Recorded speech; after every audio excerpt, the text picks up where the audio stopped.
মানিকগঞ্জের সিংগারে তৃতীয় শ্রেণীর এক শিশুকে ইফটিজিং করায় নানা আজগর আলী বাদী হয়ে থানায় লিখিত অভিযোগ করলে ক্ষিপ্ত হয়ে তাকে কুপিয়ে হত্যা করেন বখাটে মাদক কারবারি আলামিন এবং তার দল।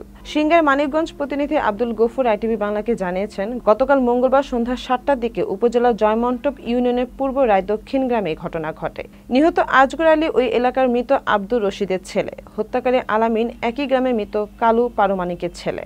স্থানীয় ও পারিবারিক সূত্রে জানা যায়, আজগর আলীর নাতনি তার বাড়ি থেকে পার্শ্ববর্তী সরকারি প্রাথমিক বিদ্যালয়ে লেখাপড়া করে আসছে।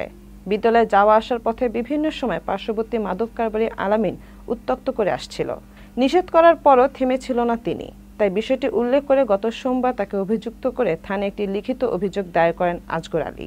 এতে আলামিন ক্ষিপ্ত হয়ে সুযোগ বুঝে সন্ধ্যা ৭টার দিকে বাড়ির পাশে আজগরের ব্যবসা প্রতিষ্ঠানে গিয়ে আলামিন এবং তার দল এলোপাথারি কুপিয়ে মারাত্মক জখম করেন আজগর আলীকে। ঘটনার সময় জনক এক মহিলা দেখে তার ডাক চিৎকারে আশেপাশের লোকজন এগিয়ে আসলে দুষ্কৃতকারীরা পালিয়ে যায়। পরে তাকে উদ্ধার করে উপজেলা স্বাস্থ্য কমপ্লেক্সে নিলে অবস্থা আশঙ্কাজনক দেখে কর্তব্যরত চিকিৎসক উন্নত চিকিৎসার জন্য ঢাকায় রেফার করেন।